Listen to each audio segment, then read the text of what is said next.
여러분의 시간표에서 하나님의 시간표로 옮겨지는 축복이 여러분 삶 가운데 있기를 예수의 이름으로 축복드립니다.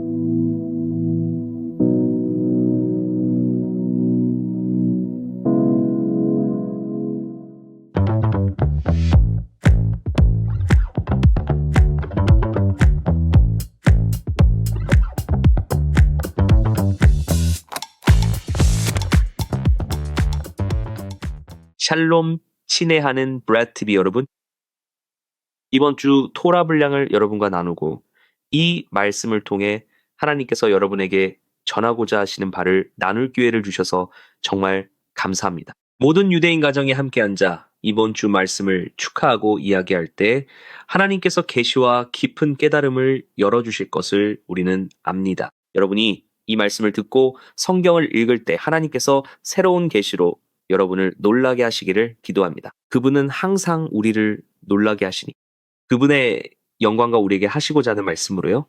특히 이번 주에요. 자, 준비합시다. 지난주에는 파라샤트 하샤부아, 즉 토라의 푸쿠다이 부분에 대해 이야기했습니다. 그리고 오늘은 레위기에 대해 이야기할 겁니다. 우리는 레위기라는 새로운 책에 들어왔습니다. 하나님께서 우리에게 말씀하실 내용이 정말 기대되네요. 이야기하는 동안 잠시 되짚어보죠. 이번 말씀과 정말 깊이 연결되어 있거든요. 출애굽기가 끝났는데 출애굽기 34장과 35장에서 말하는 강력한 순간과 함께 끝났죠. 여호와의 영광이 성막에 가득했다는 내용입니다. 그런데 놀랍게도 모세가 회막에 들어갈 수 없는 일이 일어납니다. 하나님의 임재가 성막에 너무나 강하게 가득 찼는데 이제 인간이 거룩하신 하나님께 나아갈 수 있을까요? 그래서 토라의 바이크라 부분은 바로 그 점을 다루며 이 질문에 대한 직접적인 답을 줍니다. 레위기 1장 1절을 보면 여호와께서 모세를 부르시고 회막에서 그에게 말씀하셨다고 나옵니다. 그분은 말씀하셨죠. 여기서 잠시 멈추고 이해하고 싶은 건 하나님께서 직접 인류를 가까이 오라고 초대하신다는 겁니다. 그분의 임재가 있는 곳으로요. 그리고 바이크라라는 단어의 의미가 바로 우리가 이야기하고 있는 것입니다. 그것은 실제로 여기서 말씀하시는 그가 그를 부르셨다는 단어에서 온 것입니다. 하나님께서 말씀하시죠? 히브리어로는 바이크라 아도나엘 모쉐라고 합니다. 하나님께서 모세를 부르셨습니다.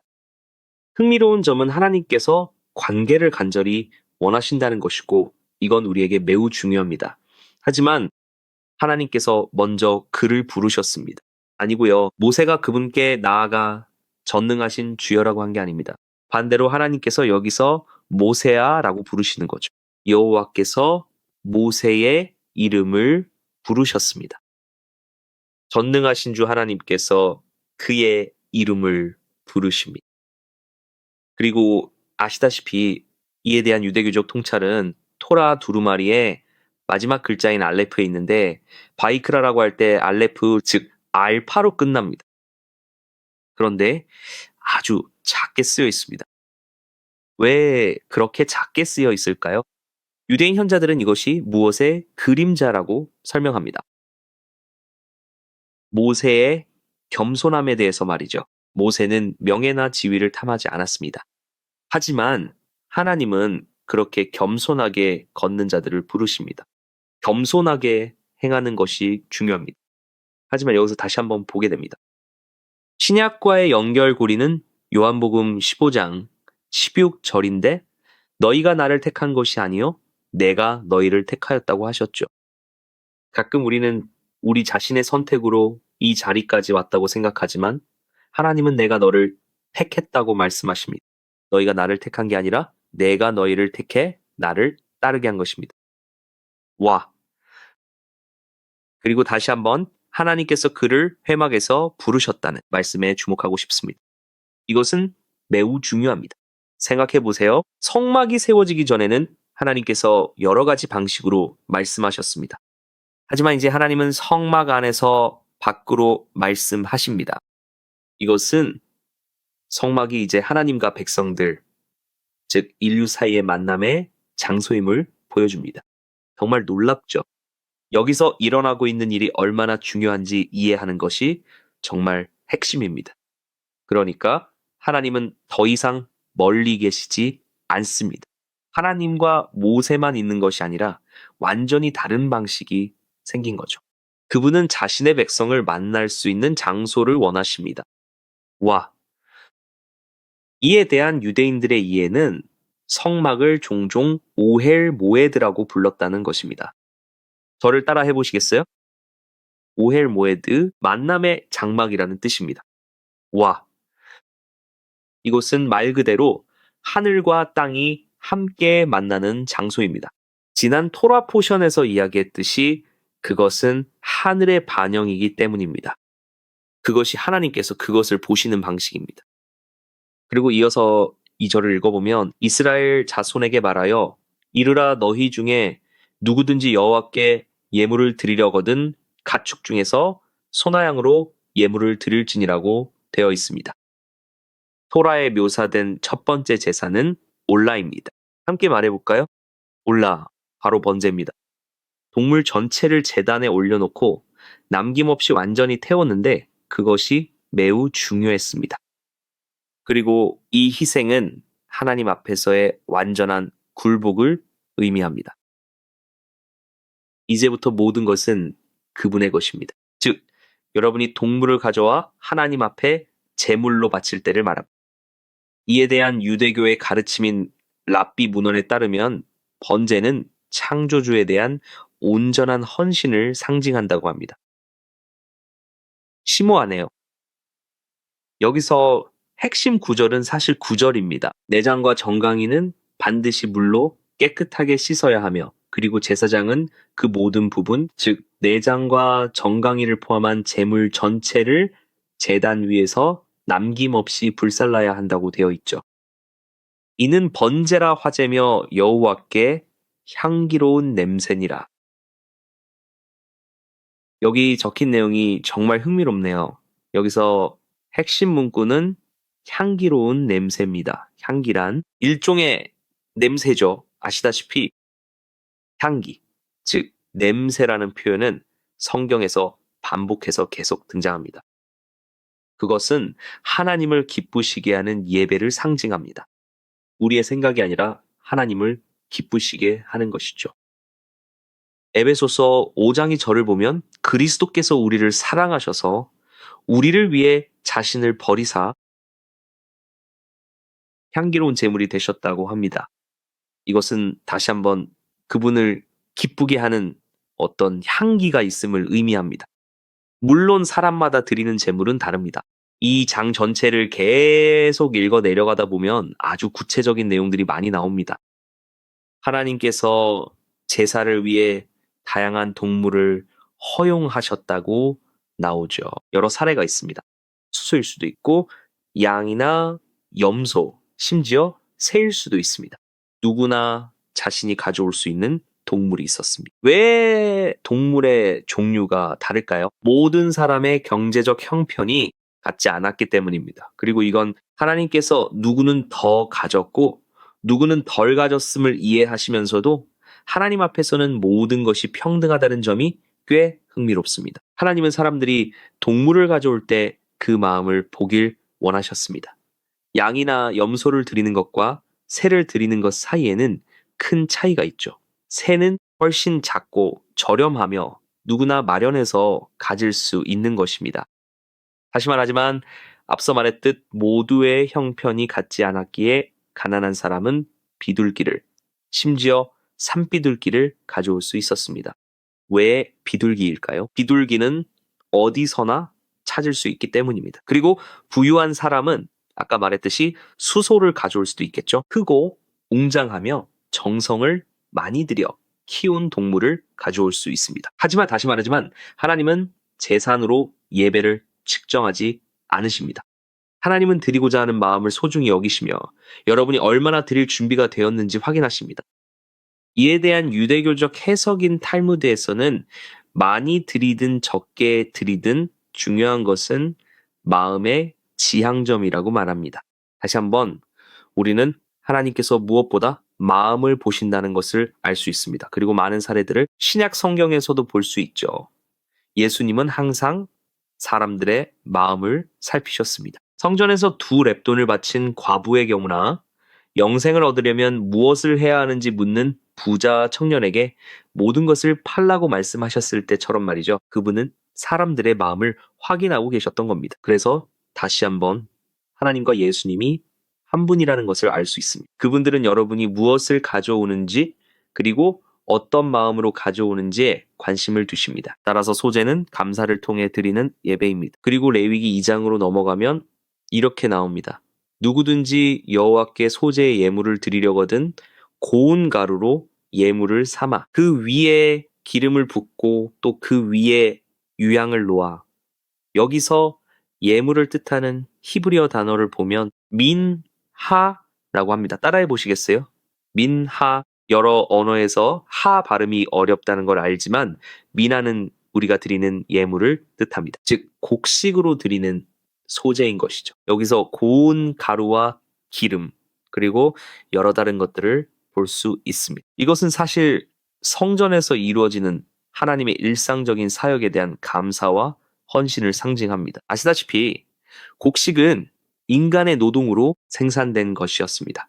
그것을 위해 정말 열심히 일해야만 하는 고된 노동이었죠. 이 예물은 노동의 열매를 하나님께 드린다는 뜻이며 11조나 헌금과도 연결됩니다. 하나님께서는 여러분이 노력해서 얻은 것을 드리는 것을 중요하게 여기십니다. 그것으로 여러분의 마음을 보여드릴 수 있습니다. 핵심 구절은 레위기 2장 2절입니다. 아론의 자손 제사장들에게로 가져갈 것이요. 제사장은 그 고운 가루 한 움큼과 기름과 그 모든 유향을 가져다가 기념물로 제단 위에서 불사를 지니 이는 화제라 여호와께 향기로운 냄새니라. 여기서 다시 한번 하나님께서 기뻐하시는 향기를 볼 수 있습니다. 그분은 그것을 사랑하시고 그것이 바로 그분이 원하시는 것입니다. 그리고 유대교적 통찰에 따르면 소제는 종종 평범한 사람들이 드렸다고 합니다. 이는 일상생활 자체가 예배가 될 수 있음을 보여줍니다. 우리가 살아가는 방식 말이죠. 흥미롭지 않나요? 레위기 13절로 가보면 여기에도 꽤 흥미로운 내용이 나옵니다. 이렇게 적혀 있죠. 네, 모든 소제물에 소금을 치라. 너희의 모든 소제물에 너희 하나님의 언약의 소금을 빼놓지 말지니라. 너희의 모든 예물에 소금을 더하라. 왜일까요? 소금은 훨씬 더 깊은 맛을 내기 때문입니다. 와. 그래서 소금은 여기서 깊은 의미를 가집니다. 고대 이스라엘 시대의 의미를 담고 있죠. 아시다시피 소금의 상징은 언약, 신실함, 그리고 보존입니다. 소금은 변하지 않고 아시다시피 늘 보존하며 그 자리에 있습니다. 오랜 시간 동안 유지될 수 있죠. 여기서 유대교적 개념은 소금 언약이라는 문구가 유대 전통에서 하나님과의 영원한 언약의 상징으로 등장한다는 것입니다. 우리가 식탁에 둘러앉을 때조차 식탁 위의 소금은 여기서 아주 중요한 요소입니다. 그것이 바로 연결고리입니다. 신약 성경과의 연결은 마태복음 5장 13절에서 너희는 세상의 소금이라고 말씀하신 부분입니다. 아시다시피 신자들은 세상에서 의로움을 보존하도록 부름받았습니다. 그것이 우리가 해야 할 일이죠. 성경은 소금이 그 맛을 잃으면 아무 의미가 없다고 말합니다. 그러니 우리는 이 세상의 소금입니다. 우리는 사람들이 기대하는 것보다 훨씬 더 많은 것을 주고 있습니다. 그리고 아시다시피 레위기 3장의 화목제는 사실 하나님과의 교제를 의미합니다. 쉘람임이라는 단어와 그 문구를 보면 그것은 실제로 우리가 하나님께 드리는 화목제입니다. 그리고 그 단어의 어원은 샬롬입니다. 아시다시피 그것이 우리가 하는 일이죠. 평화와 거룩함 그리고 그저 그 자리에 함께함이라는 의미입니다. 다른 제사와 달리 이 제물의 일부는 종종 예배자가 직접 드렸습니다. 흥미롭지 않나요? 그것은 우리가 하나님과 나누는 교제를 상징합니다. 따라서 이 모든 구절을 읽을 때 우리가 이해하는 훨씬 더 깊은 내용이 있다는 뜻입니다. 여기서 영적인 의미는 하나님과 회복된 관계를 나타낸다는 것입니다.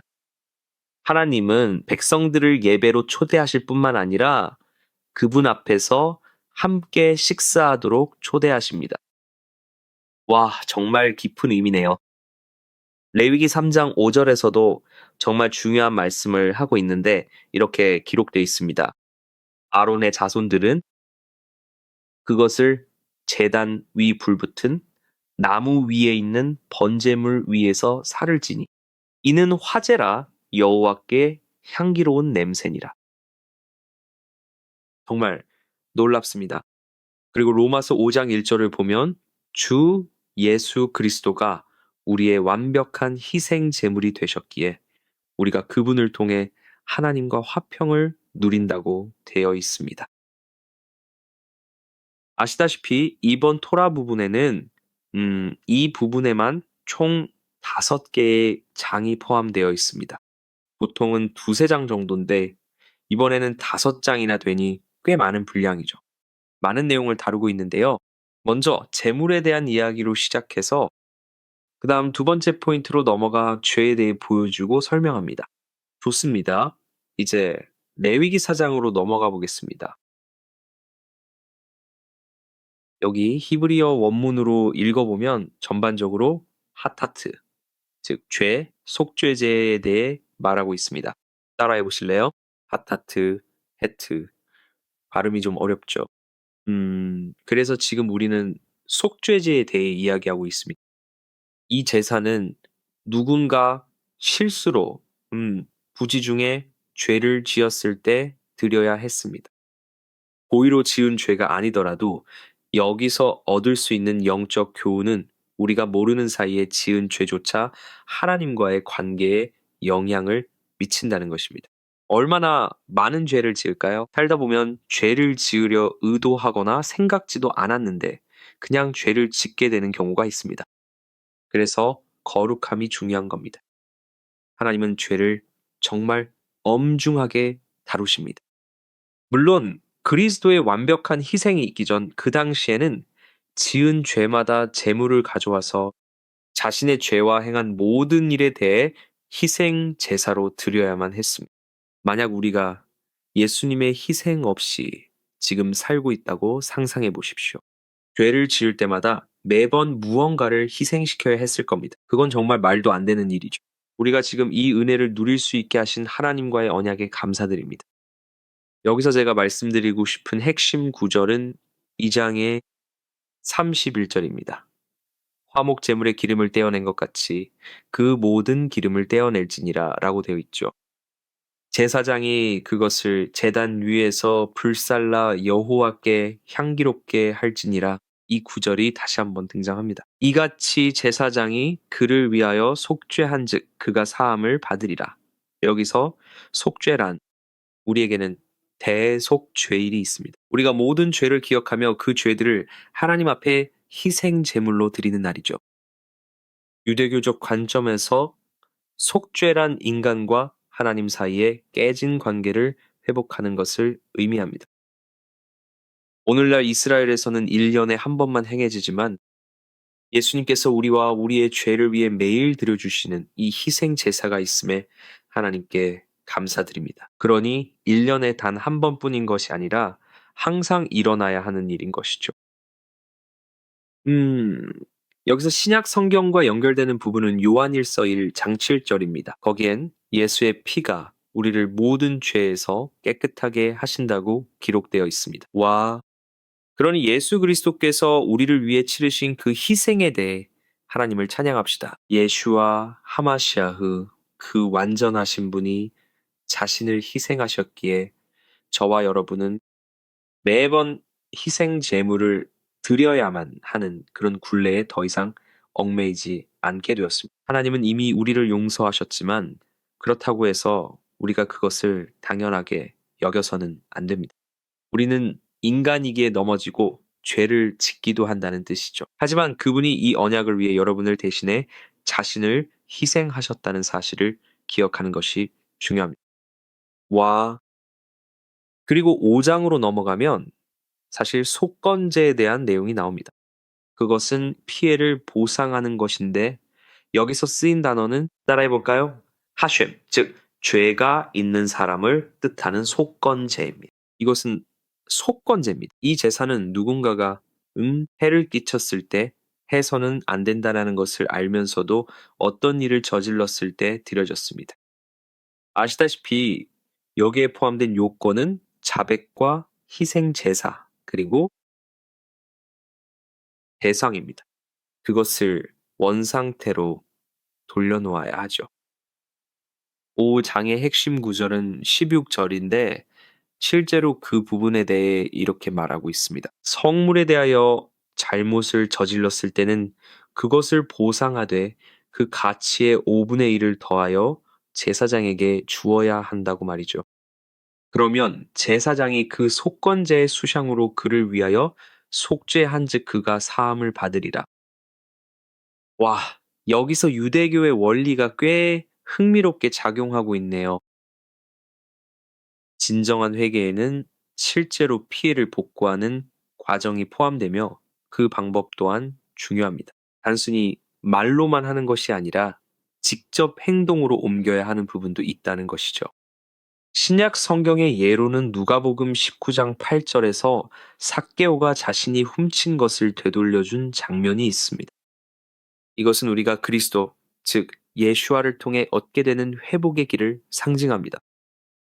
그리고 이 토라 부분인 바이크라의 더 깊은 의미를 살펴보면 레위기는 언뜻 보기에 제사 의례에 관한 책처럼 보입니다. 이걸 하고 저걸 가져오고 이 동물을 가져오고 저 동물을 가져오고 하지만 사실 그 메시지는 훨씬 더 깊습니다.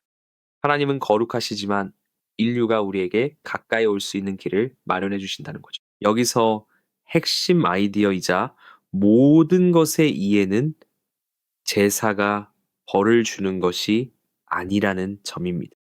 벌에 관한 게 아니에요. 그것은 관계의 회복에 관한 것입니다. 이 장들이 말하고자 하는 바가 바로 그것입니다. 회복하고 우리가 짓는 죄에는 결과가 따른다는 것을 이해하는 것이죠. 그리고 하나님은 모든 것을 바꾸실 수 있는 분이 그분은 회복하기를 원하십니다. 여러분이 제사를 드리고 고백하고 이런 단계들을 밟을 때 말이죠. 이것이 이번 주의 토라 부분입니다. 여기서 많은 깨달음을 얻으셨기를 바랍니다. 제가 읽으면서 와 하나님 정말 놀라우십니다 라고 말했거든요. 그리고 하나님을 찬양합니다. 그분의 아들 예슈아 마시아흐 하나님의 아들 예수 그리스도를 산 제물 우리의 매일의 제물로 주심으로써 치르신 궁극적인 희생에 대해서요. 여기서 정말 흥미롭다고 생각하는 또 다른 점은 레위기 1장 3절로 돌아가 보면 이렇게 나옵니다. 그 예물이 소의 번제이면 흠없는 수컷으로 드릴지니라. 그는 그것을 회막문에서 드려야 합니다. 그래야 여호와 앞에서 기쁘게 받으심이 될 것입니다. 여기서 한 가지 핵심적인 세부 사항은 제사가 자발적으로 드려져야 했다는 것입니다. 즉 본인이 원해서 드려야 했다라는 뜻입니다. 일종의 자발적인 것이죠. 하나님은 사람들에게 제사를 드리라고 강요하지 않으셨습니다. 그 점을 이해하는 것도 꽤 중요합니다. 꼭 해야 할 일은 아니었어요. 그래서 그분은 강요하지 않으셨고 드리고 싶거나 하고 싶으면 하라고 하셨어요. 그러니까 사람들이 정말로 그것을 선택해야 했다는 뜻입니다. 예배는 예배자의 마음에서 우러나와야 했습니다. 우리가 예배자라는 단어를 생각할 때 항상 음악과 찬양을 떠올리지만 그것만이 하나님을 예배하는 것은 아니 주님께 무언가를 드리고자 하는 마음으로 나아갈 때 주님께 받고 드릴 준비가 되었을 때가 예배입니다. 유대교적 통찰에 따르면 진정한 예배에는 카바나가 필요합니다. 저와 함께 따라 해보시겠어요? 카바나, 그 의미는 마음의 지향성입니다. 흥미롭죠? 신체적인 행위만으로는 충분하지 않았습니다. 항상 마음에 대해 생각하고 이야기하게 될 것입니다. 신약 성경과의 연결고리는 고린도후서 9장 7절인데 거기에는 하나님은 즐겨내는 자를 사랑하신다고 되어 있습니다. 와, 진정한 예배는 자발적이어야 합니다. 스스로 그것을 원해야 합니다. 그리고 다시 한번 뒤로 돌아가 보죠. 실제로 재물은 흠이 없어야 한다고 되어 있습니다. 그 부분에 대해 짚고 넘어가고 싶네요. 있잖아요. 하나님께 드리는 짐승은 완벽해야만 했습니다. 병들거나 다치거나 약해서도 안 됐죠. 하나님께 무언가를 드릴 때는 완벽해야 합니다. 장난처럼 해서는 안 되죠. 그건 하나님께서는 그것들이 순결해야 한다는 요구사항을 가지고 계십니다. 여기서 영적인 의미는 사실 하나님은 찌꺼기가 아니라 최고의 것을 받으실 자격이 있다는 거죠. 하나님은 최고 중에 최고를 받으셔야 하기에 진심으로 드릴 때 온 힘을 다하는 것이 중요합니다. 예배는 하나님을 향한 영광과 경외를 반영하기 위한 것이었습니다. 놀랍지 않나요? 그리고 랍비들의 문헌에서는 다음과 같이 설명합니다. 결함이 있는 동물을 드리는 것은 창조주에 대한 불경을 나타내는 것이라고 말이죠. 그걸 이해한다면 여러분이 완벽한 재물을 가지고 하나님께 나아간다는 의미. 그것은 여러분이 하는 모든 일을 정말로 변화시킵니다. 그래서 모든 일을 아주 진지하게 임하게 되는 겁니다. 베드로전서 1장 19절에 보면 그리스도는 흠없고 점없는 어린 양이라고 하죠. 흥미롭죠? 그리고 다른 구절들에서는 예배의 개인적인 참여가 필요하다고 말하고 있습니다. 참여해야 하고 그 자리에 있어야만 합니다. 레위기 1장 5절에 보면 그는 여호와 앞에서 그 수송아지를 잡을 것이라고 하죠. 예배자 자신이 직접 제사에 참여해야만 했습니다. 그 자리에 있어야 했다는 뜻이죠. 그들 사이에 함께 있어야 했습니다. 단순히 제사장에게 짐승을 건네주고 끝내고 나가는 게 아니었습니다. 그는 이 행위에 직접적으로 관여했습니다. 예배는 결코 수동적인 것이 아닙니다.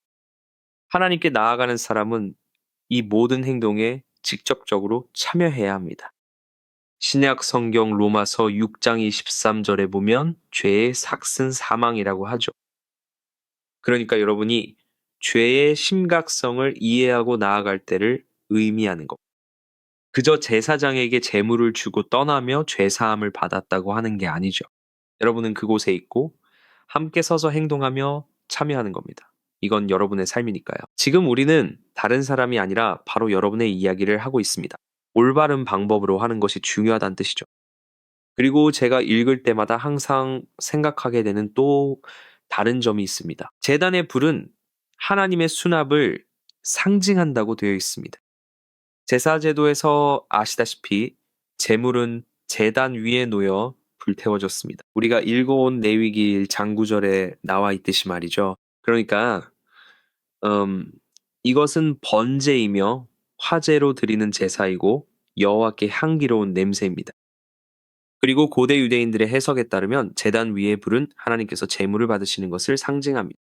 그분께서 제물을 받으시는 것이고 피어오르는 연기는 하늘로 올라가는 예배를 나타냅니다. 그래서 연기가 하늘로 올라가는 것이 그토록 중요했던 것입니다.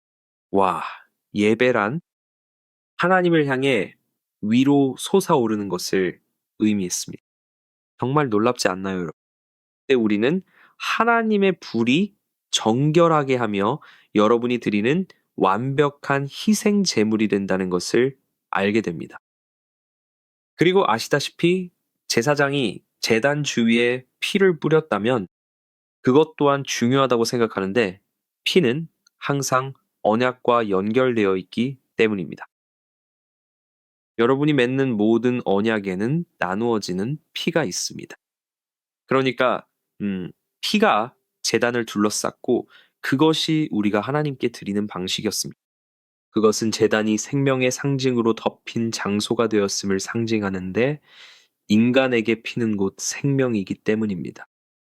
그것은 속죄를 나타내며 예배의 장소에 굴복하는 것을 의미했습니다. 유대인들의 생각에 따르면 제단은 정의와 자비가 함께 만나는 장소로 여겨졌습니다. 정말 심오하죠? 그리고 로마서 3장 25절에는 하나님께서 그리스도의 피를 흘림으로써 그분을 화목 제물로 세우셨다고 나옵니다. 그래서 그리스도 자신조차도 피 흘리는 언약으로서 자신을 희생해야만 했습니다. 그분이 모든 죄와 고통을 짊어지고 지옥을 통과하셨을 때 우리는 예수를 통해 영생을 얻게 되었습니다. 와, 정말 놀랍네요. 그리고 아시다시피 죄는 지어질 수 있습니다. 지도자들에 의해서도 말이죠. 그래서 이 모든 것들이 연결되어 있다는 것을 이해하실 겁니다. 우리가 하나님의 임재와 그분이 우리에게 요구하시는 것에 대해 이야기할 때 하나님은 매우 깊은 계시를 주십니다. 다시 한번 말씀드리지만 그분은 우리의 마음을 찾고 계십니다. 그분은 우리가 무엇을 하고 있는지 이해하기를 원하십니다.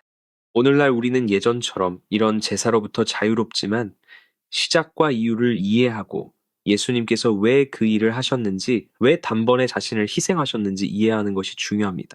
그것을 이해하게 되면 여러분의 삶은 이전과 같을 수 없으며 하나님께 감사해야 한다는 뜻입니다. 그분께서 여러분의 삶에서 행해 오신 일들과 죄들에 대해 그분께서 친히 짊어지신 죄와 오늘날 우리가 누리는 대가에 대해서요. 사랑하는 친구 여러분, 우리가 이 성경 구절을 듣고 보고 이 말씀의 계시를 깨달을 때 하나님의 말씀 안에 얼마나 깊은 깊이와 더 깊은 의미가 담겨 있는지 이해하게 됩니다. 그런 의미에서 오늘 여러분이 무언가를 얻으셨기를 바라며 하나님께서 정말 특별한 방식으로 여러분에게 말씀하셨으리라 믿습니다. 저희는 여러분을 축복하고 싶고 토라 부분의 유대교적 관점을 경청해 주셔서 감사합니다. 그리고 여러분, 신앙의 본래 뿌리로 돌아가 보십시오. 우리가 이해하게 될 것은 바로 이 장들과 구절들입니다. 그리고 다시 한번 토라가 어떻게